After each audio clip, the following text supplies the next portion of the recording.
संपदा लवकर आवरून घ्यातलं, मी निघते.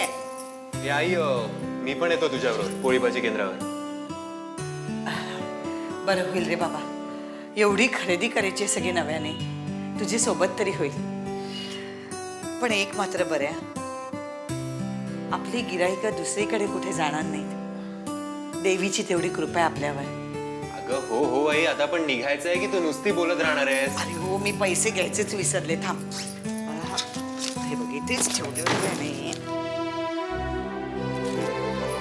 शेखरने 20,000 दिले म्हणून बरं झालं. तेवढीच मदत. खरं तर माझ्या पुढे काय करायचा हा प्रश्नच होता रे. गुन्हाचा आहे रे शेखर, जबाबदारीची जाणीव आहे त्याला. आई, नुसतं शेखर दादाचं कौतुक करू नकोस, तर निशा वहिनीचं सुद्धा कर. आता तिचं कौतुक कशाला आणखी? अरे शेखरला हे पैसे निशाने दिले. काय? अगं पण तो तर म्हणाला होता त्यांनी कुठल्या तरी मित्राकडनं ते पैसे उसने घेतले म्हणून. अरे तू तसं म्हणाला खरं, पण नंतर त्यांनी मला हे सांगितलं. बघ निशालाही किती सासरची काळजी येते. आई, शेखरने तुला 20,000 रुपये दिले तर तुला त्याचं एवढं कौतुक आहे, आणि मी 50,000 रुपये देऊनही तू साधा उल्लेखही करत नाही त्या पैशांचा.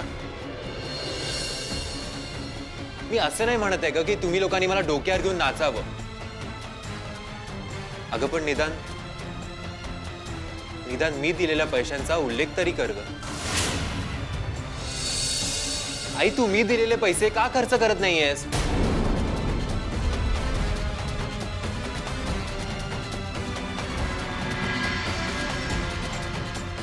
हे बघ समीर, माणूस किती पैसे कमवतो हे महत्वाचं नाहीये, तो कसे कमावतो हे महत्वाचं आहे. अरे समाजात बऱ्याच जणांकडे खोऱ्यानं पैसा आहे, पण ते कमावण्याचे मार्ग चुकीचे आहेत, वाईट आहेत, म्हणूनच त्यांना समाजात प्रतिष्ठा नाहीये. हे बघा, आता असं तोंड पाडून बसू नका. चला उशीर होतोय, बाबाने सुद्धा भेटायचंय मला. चल चल लवकर, येते संपदा.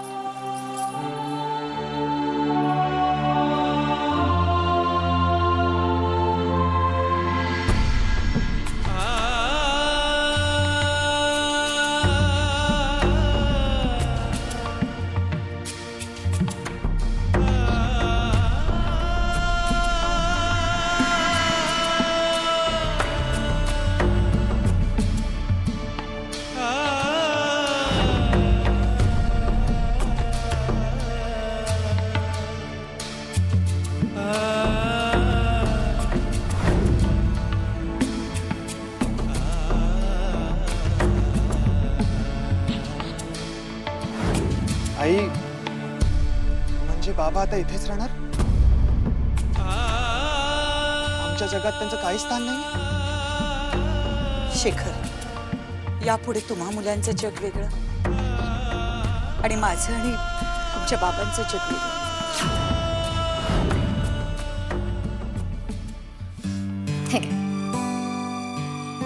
शेखर, अरे आता तुला का झालं? नाही का, ताईचं बोलणं आठवलं. ती अशी का बोलली? निशा ते मला कधीच माफ करणार नाहीत का? असं काही नाहीये शेखर. हे बघ, आईंचं मन आता दुखावलं गेलं म्हणून त्या तसं तुला बोलल्या. त्यांचा राग शांत झाला ना की त्या सगळं विसरतील, मला माहिती आहे. अगं पण वगैरे काही नाही. हे बघ, तू आता कसलाही विचार करू नकोस, शांत हो बरं तू.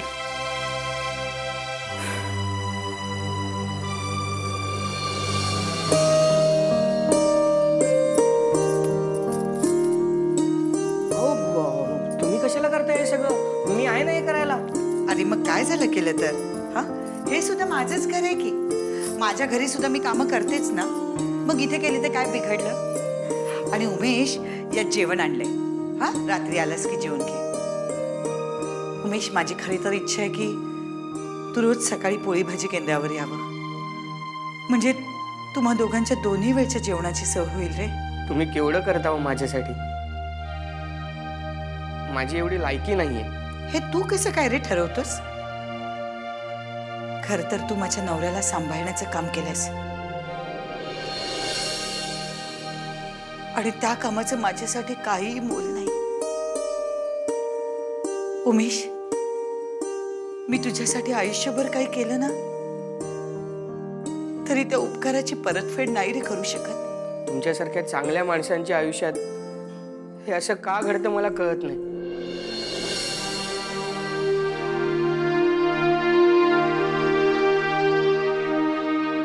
तुम्ही रागावणार नसाल तर एक सांगू, सांग ना.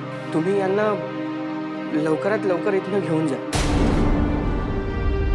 माझ्या बोलण्याचा तुम्ही वेगळा अर्थ घेऊ नका. मी यांच्या काळजीपोटीच बोललो.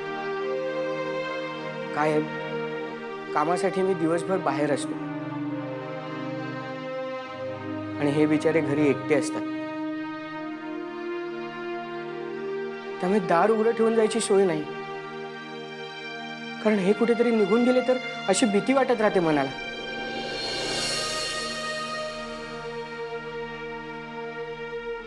माझी इच्छा नसतानाही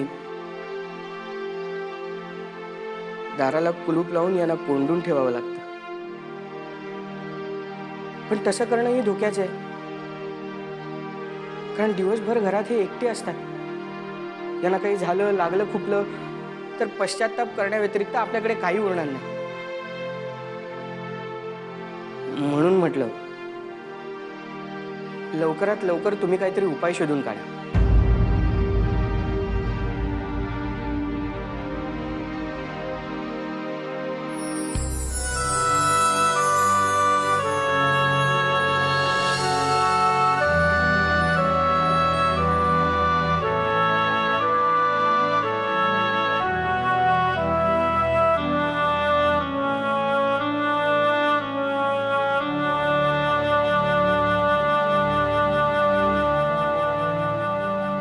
असं काय बघतोयस?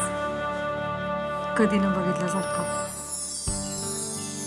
निशा, खूप छान दिसतेस. खरंच?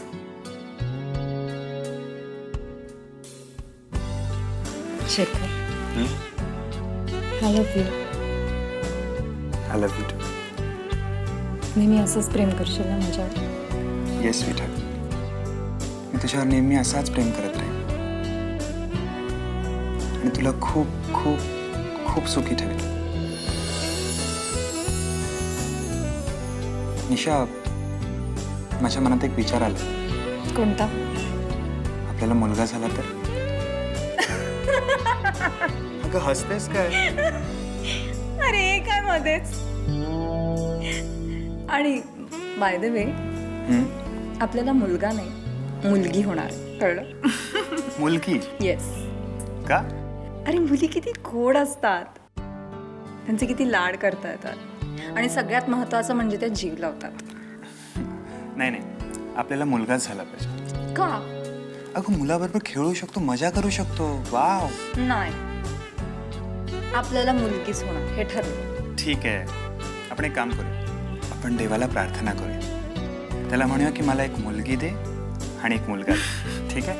2? अरे बापरे, म्हणजे मी दिवसभर दोघांच्या मागे पळत बसायचं का नुसतं? अगं तू का, मी आहे, आपल्या घरातले आहेत, आपण सगळे मिळून त्यांना मोठं करूया. ठीक आहे बाबा, आपण याचा विचार जरा नंतर करूयात का? तू जा आधी आंघोळ करून ये, सकाळपासून आळशासारखा बसलास नुसता. मी तुझी वाट बघतोय. का? का काय? अगं तूच मला म्हणाली होतीस ना, काय? मी सकाळपासून संध्याकाळपर्यंत तुझी सेवा करेन, काहीच करणार नाही. मग चल. शेखर, जा तू. अगं ऐक ना.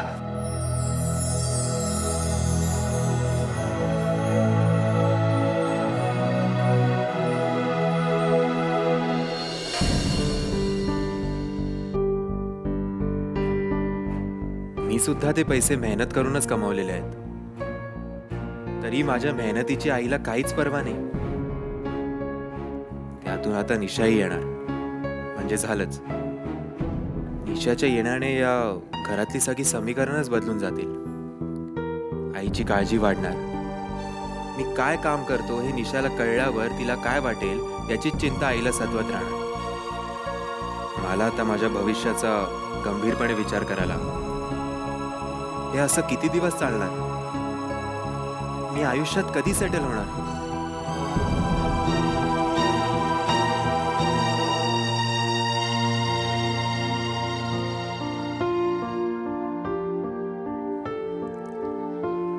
समीर काय करतोय एकटाच? कधी आलास? काय नाही रे, आत्ताच आलो.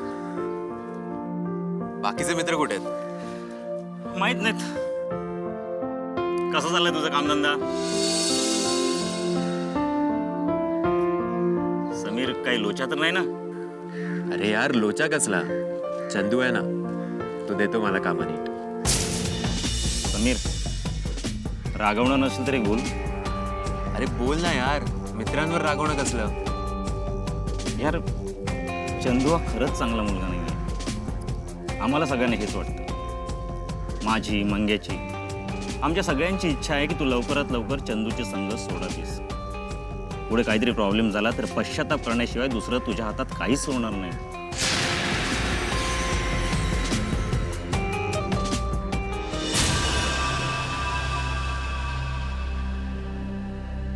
निशाला विसरण्याचा खूप प्रयत्न करतोय, पण काही जमत नाही. साहेब, मी समजू शकतो. शेवटी किती झालं तरी तुमची पोटची मुलगी आहे ती. पण तिने काय केलं? आमच्या नाकावर टिचून त्या शेखर बरोबर पळून गेली.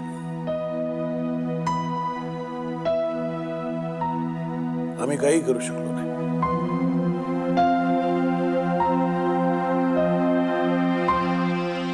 आजपर्यंत आमच्या विरोधात कोणी गेलं नाही.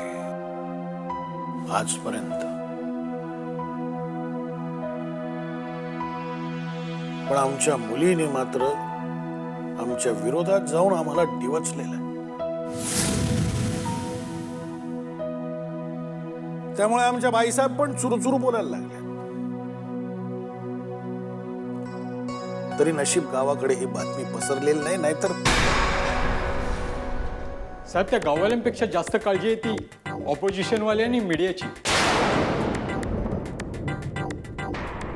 त्यांना काय, कोणताही विषय चालतो बोलायला. अहो, मग तुम्हाला कशाला ठेवलं? तुमचा काय उपयोग? मीडियावाले. निशा पळून गेली ही बातमी जर बाहेर पडली तर तुमची खैर नाही. काय करतील मीडियावाले? राजकारणात जर आपली पद सांभाळायची असेल तर ही बातमी बाहेर जाता कामा नये.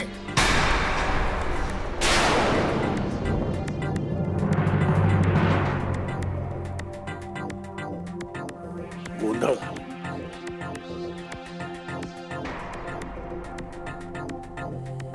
मला एक कळत नाही की आमच्यातला राजकारणी मोठा आहे की आमच्यातला बाप मोठा आहे.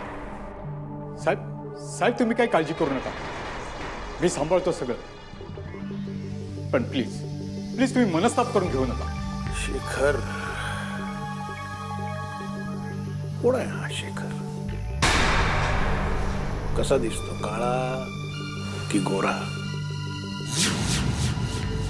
शेखरला आम्हाला भेटायचं.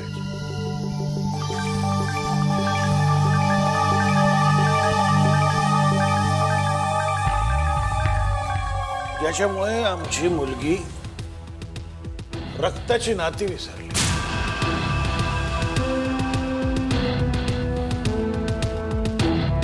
आमच्या मुलीला आमच्यापासून तोडण्याची किंमत शेखरला मोजावीच लागेल. म्हणजे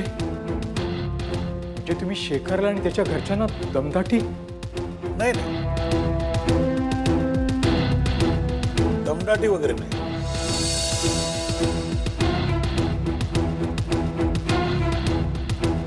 बघू काय करता येते. काहीतरी नक्कीच करावं लागेल.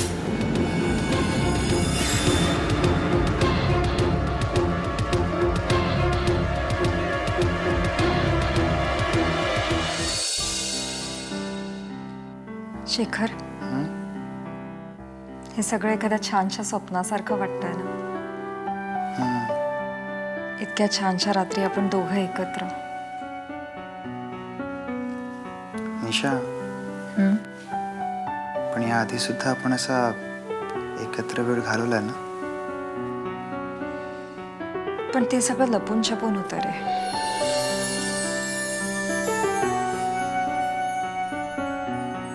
त्यात पण एक वेगळीच मजा आहे. पण त्यात अनेक बंधनं होती शेखर. आता आपल्याला कोणतंच बंधन नाही.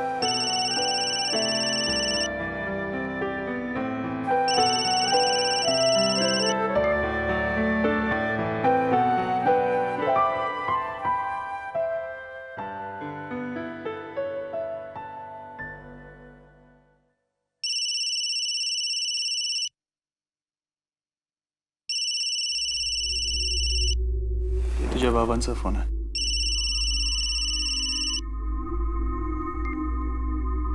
निशा, मी बोलतोय. बेटा तू गप्प का? बोल ना. नाही म्हणजे मला कल्पना आहे की माझा आवाज ऐकून तुला जरा विचित्र वाटलं असेल. खरं म्हणजे गेली काही दिवस घर खूप खायला उठत होतं रे. म्हणजे तुझी आई तर जेवलेलीच नाही गेली 4-5 दिवस. म्हणजे आम्ही दोघेही काही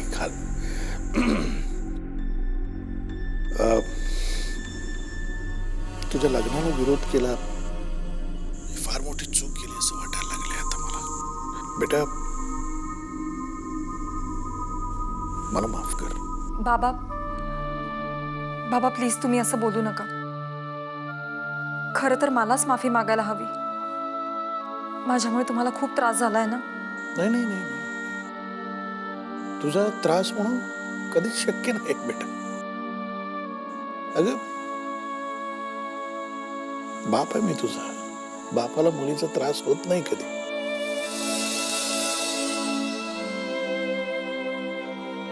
तुला कल्पना नाहीये, तुझ्या जन्मानंतरच मला बरे दिवस आलेत. तू माझ्या आयुष्यात खूप महत्वाची आहेस. तुझा त्रास मला कसा होईल बेटा? बाबा शेखर आणि मी कधी एकदा तुमचा आणि आईचा आशीर्वाद घेतोय असं झालं. अरे मग तुला कोणी अडवलंय? ये ना, आम्ही वाट बघतोय तुझी. उलट तू आजच का नाही येत? आत्ता निघ. आत्ता नाही येत येणार बाबा. आम्ही आत्ता हनीमूनला लोणावळ्याला आलो. ओ बर. चांगली गोष्ट आहे, चांगली गोष्ट आहे. नाही तर तुम्ही असं करा ना की तुमचा हनीमून संपला की डायरेक्ट घरी ये ना. तू एक काम कर, जावई बापूंना दे फोन दे. 1 मिनिट हा. शेखर बाबा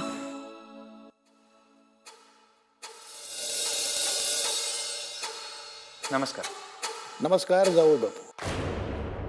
आधी तुम्ही मला माफ करा. म्हणजे मी चुकीचं वागलो, कल्पना आहे मला. अहो, तुम्ही आम्हाला माफ केलं म्हणजे झालं ना सगळं. नाही, मी काय म्हणत होतो की हनीमून संपला की सरळ माझ्या घरी या, इथे आमच्याकडे. म्हणजे 4 दिवस तिच्या आईला बरं वाटेल, मलाही बरं वाटेल. मोठं घर आहे आमचं, तिलाही मोठ्या घरात राहायची सवय आहे. तुम्ही पण या, आमचे 4 दिवस बरे जातील. म्हणजे तुमचा मला घरजावाई करून घ्यायचा विचार आहे की काय? नाही नाही बाबा काय झालं? अगं काही नाही. मी जावई बापूंना म्हटलं की 4 दिवस आमच्याकडे येऊन राहा. तुझ्या आईला बरं वाटेल, मला बरं वाटेल. तर त्यांना कदाचित आवडलं नाही. बाबा तुम्ही जर खरंच आमची काळजी करत असाल ना तर मी एक स्पष्टपणे तुम्हाला सांगते, मी यापुढे कधीही माहेरी येणार नाहीये.